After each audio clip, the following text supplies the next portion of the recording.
Soaring 16, ET now has turned 16 and we are celebrating our anniversary in a grand way. We've got, our theme today is wealth creation. 16 years, what an extraordinary journey it's been for Indian stock markets. I distinctly remember when ET now first went live, the market cap of India was less than $2 trillion. Today we are standing tall at $4 trillion. India is now the fastest growing large economy in the world. Our GDP to market cap ratio is at a global level now. P multiples are one of the highest in the world, which is a significant endorsement of respect and stability of earnings. But there is one individual who has been a big supporter of ET now. He himself has created a lot of wealth for his investors, and he's a legend in some sort because he was the first individual who started investing in emerging markets as an idea. When he took his bets in India, early 2000, India was more like a notional trade, but today it has become a center stage. I'm talking about Mark Mobius, a big supporter of ET now, and personally a good and a very dear friend of mine.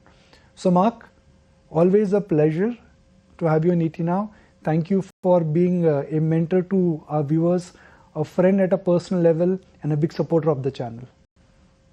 Well, thank you very much for that kind introduction. I really appreciate it. And you're right. I mean, we've come a long way since 1987 when I started the very first emerging market fund.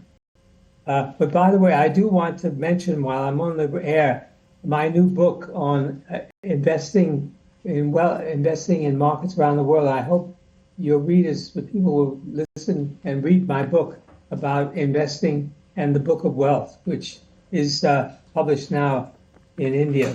So I appreciate that support. So this is your fourth book, if I remember, because I've read the last three ones. This is the fourth one, right? Yes. Oh, yeah. Well, actually, there are more than that, which go back further than that. But there's at least four. Actually, I've published something like 8 books. Yes. In the new avatar, when I say in the new avatar, when you started at an individual investor, this is the fourth book, right? Yes. Yes.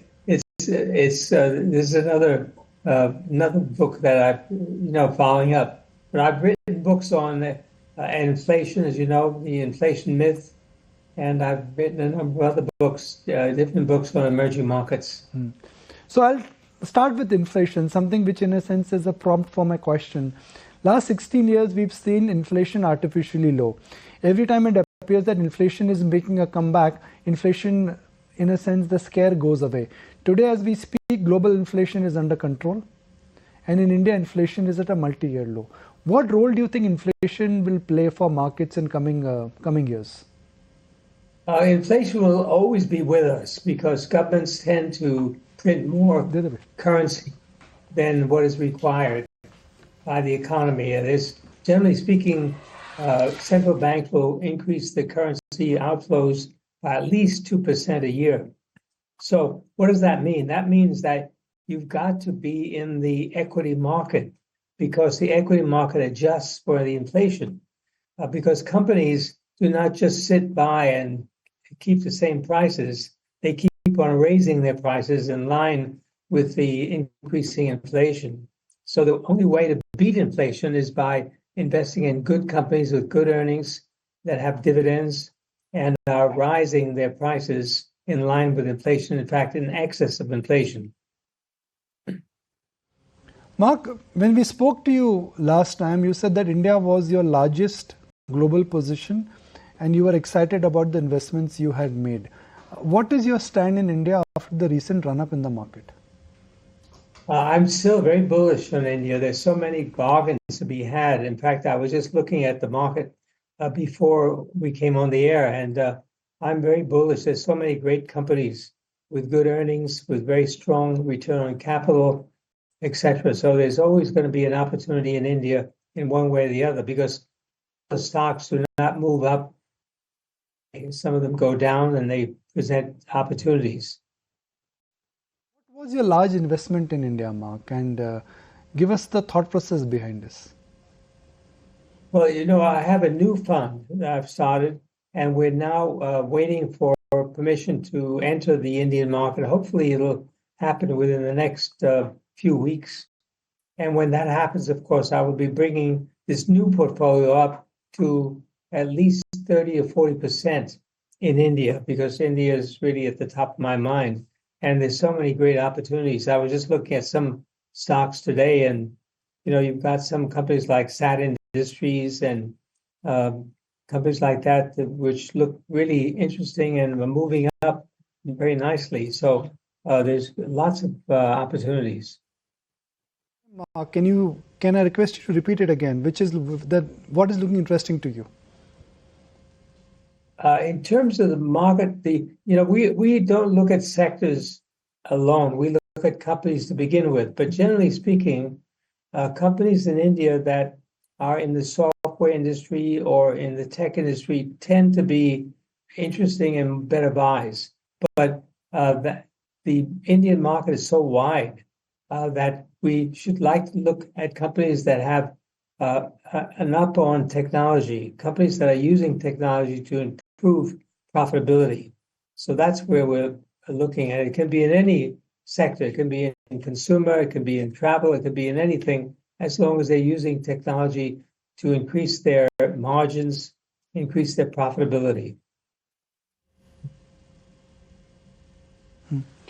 Mark, when we spoke to you last time, some of the investments which we discussed were Vodafone, Persistent, APL Abolo, and I think it was Vari Renewable. Are you still holding on to those investments?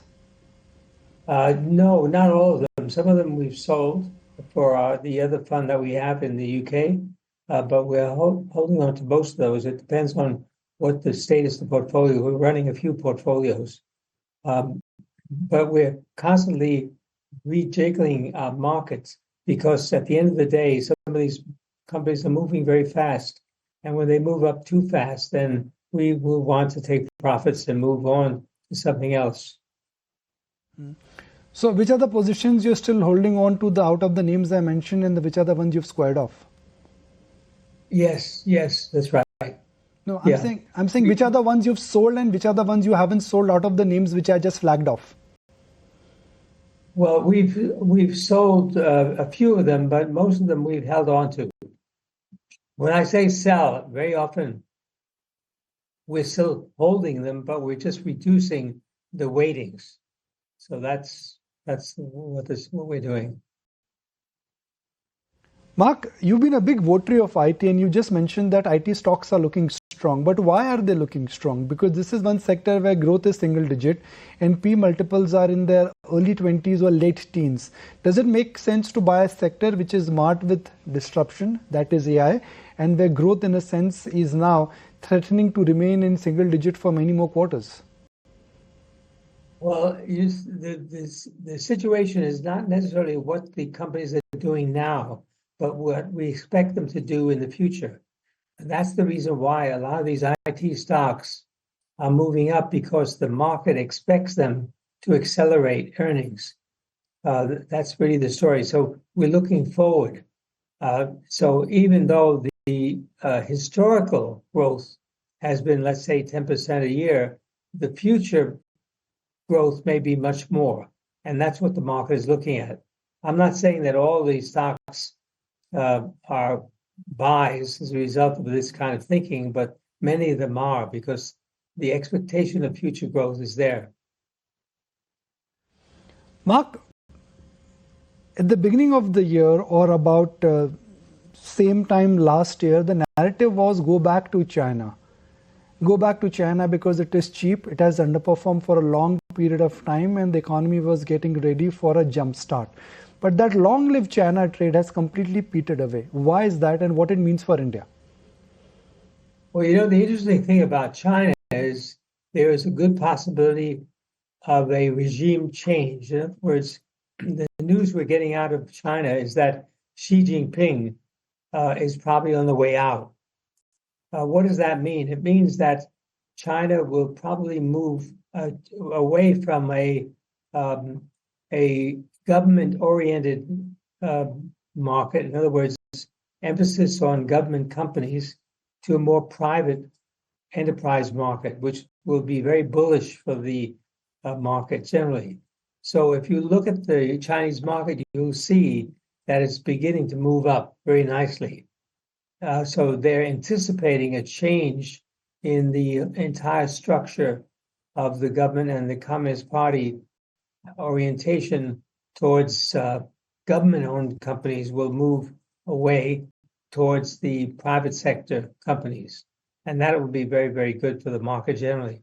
So I believe that you're going to see a better market as Xi Jinping exits the scene. Mark, now let's look at international headlines. The tariff fear. Most of the markets have recouped whatever they lost in the month of April and in the month of May. Do you think from a global market standpoint, the tariff fear is over? Yes, they're beginning to realize that these tariffs are not going to hold. In other words, these amazingly high tariffs that Trump initially announced were just a bargaining chip. They realize that these tariffs will not be implemented in the way that everyone originally expected. So you're going to see a much more realistic tariff situation globally, simply because American companies, to begin with, depend on their flows of products from all around the world. In other words, many companies depend on 50% of their products components coming from other parts of the world, particularly China, but now more and more from India and other countries.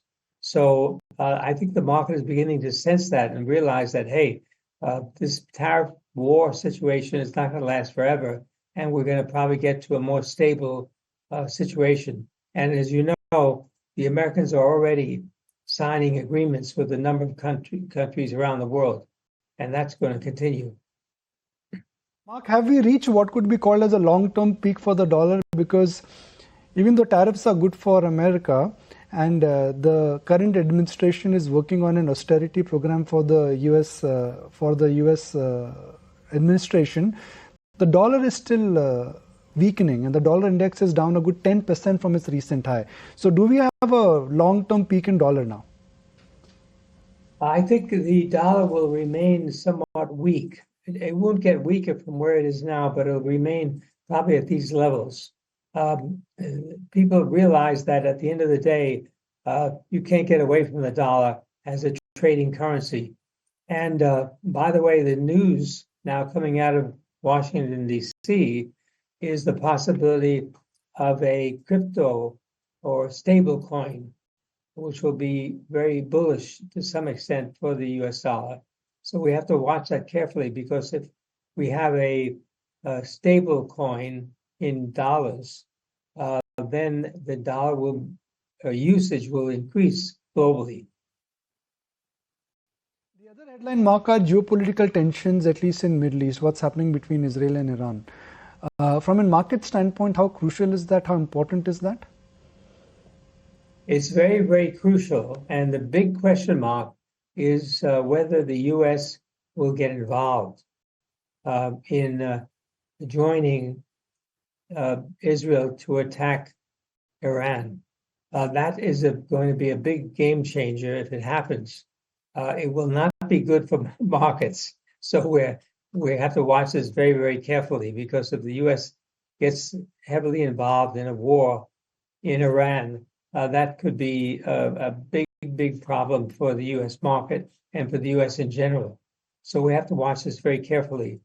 Hopefully within the next few weeks, we'll get some insight into what is actually going to happen in that front. But it's a very, very key factor at this point. Historically, we've seen that every time geopolitical tensions have happened, especially in Middle East, crude prices, they initially flare up and then they come down. Will the same cycle be at play, which is that the spike in crude prices, given where the global demand is, where the production is, the fact that OPEC has cut production, all these factors will ensure that we don't have a long-term problem in terms of the energy crisis or energy availability? We must remember that the U.S. Still has tremendous capacity to increase oil production. Recently, when prices were low, before this uptick, the production in the U.S. was coming down because it was not profitable. But if the oil prices go up, then the kind of production that the U.S., the fracking that the U.S. does, will become more profitable, and that production will increase. So in some ways, the U.S. will be able to replace what's being lost from Iran oil. Mark, how do you exactly see this interplay between risk and volatility moving ahead? There's one school of thought which is buy gold, buy US franc or Swiss franc, and don't hide in equities or Bitcoin. What is your view in terms of what could be the performing asset class for next 12 months? Will it be safety or will it be growth? I think it'll be growth, simply because that's where you're going to get away from being hit by inflation. So I think the emphasis will still be in growth, but it depends on what sectors. Of course, with all these countries increasing their expenditure on arms, on military, you're going to see the arms companies doing better. And that's one sector. We don't like to talk about sectors, but I would say that that's one area that we have to look at going forward as a result of the current situation globally. Mark, if you have to zero down to one risk which markets are not factoring in, what could be that risk? Is it geopolitics? Is it tariff?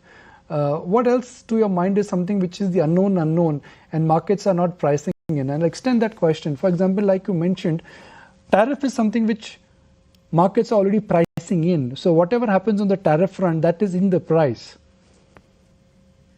Yes, that's right. I think as I mentioned, I think the big surprise or the big element going forward will be the Iran situation. And if the U.S. gets involved, if the U.S. gets involved in a hot war with Iran, that's going to be a big game changer globally. It will have a big impact. And that's something we have to look at very carefully. Mark, why are US bond yields not spiking up the way they are? We do have a situation where geopolitical tension is strong. The US inflationary data, according to Fed, is still unpredictable. And the bond yields, at least the 10-year paper and the 2-year paper, they've been stubborn like rock. Are bond markets telling you a story that gradually growth will come down and inflation will come down? No, I think the inflation will still be there and maybe will even increase. And the bond market will have to follow that. In other words, the bond market, you can see interest rates moving up. Despite the fact that Trump wants to put pressure on the Fed to lower interest rates, I think it'll be very difficult to accomplish under the current environment. So, US dollars is now paying, 4+%. And I don't see that going away anytime soon, and may even increase. As I said, if something happens with Iran and the US, that would be a big game changer. Mark, if you have to, let's say, construct a portfolio in India with a 5-year time frame, what would you buy in that portfolio? What would you avoid in that portfolio? What I would buy, as I said, is companies in the technology sector, companies that are being impacted by technology. What is particularly interesting to me is the hardware part.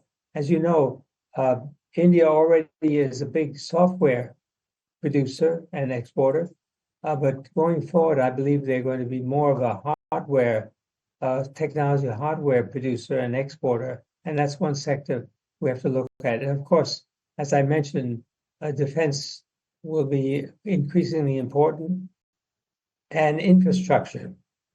As you know, India is embarking on a very aggressive infrastructure spending program, and that'll be interesting.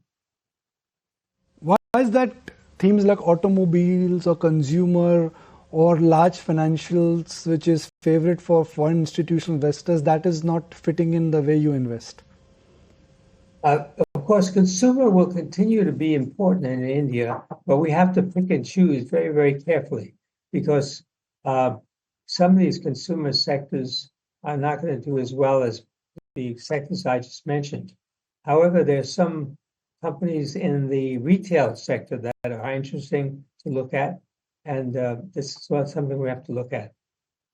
Interesting IPOs, Mark, where as a fund you've participated? Excuse me? Any recent IPOs or new listings which excite to you? No, we have not gone into any of the IPOs. You mentioned that you like defense, and defense is largely a PSU-dominated theme in India. Is the rally or is the bull market in Indian PSU stocks over, or it has still some more legs or headroom left? It has more legs to go because India, I think, going forward is going to become a bigger exporter of armaments and related equipment. So that will be important going forward, and it's something we have to look at.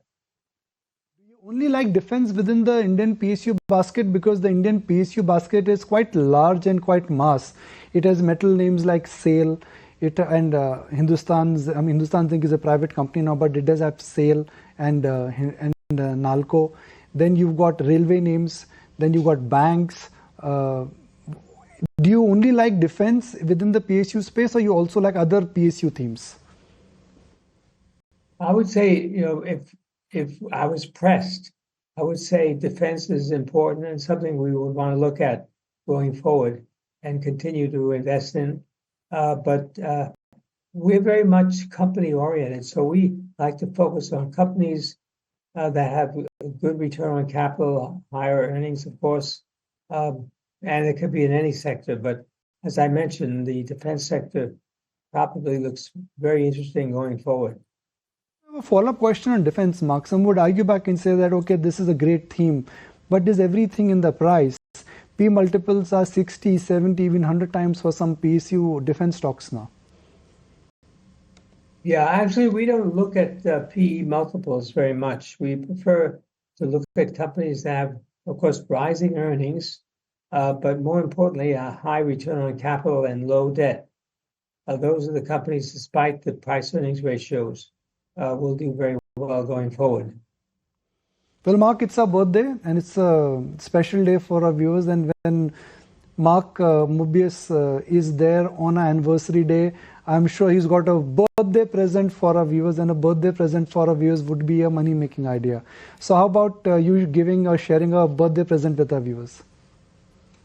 Some stock ideas you mean? Yes, more like a birthday present. Yeah, well, I was looking at this today. Let me give you a few that I picked up. ESAF, Small Finance, SAT Industries, Imagica World, Morpon Labs. Those are companies that look quite interesting now. We talk about defense, Paris Defense and Space, and Trimali Chemicals. Those are some that look quite interesting.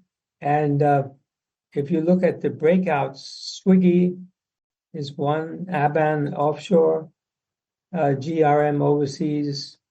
These are some other companies that look interesting. So there's quite a long list that we can come up with that look good. Well, Mark, once again, thank you very much for being part of ET Now on this very special day. And on behalf of everyone from ET Now, heartfelt gratitude for being a supporter. You've always been very accommodative with our interview request. You've been very kind with your time, and you've always ensured that we don't miss your presence on critical turning points. So really appreciate your time, and thank you very much. Okay, thank you very much. Bye-bye. Well, lots of birthday ideas from Mark.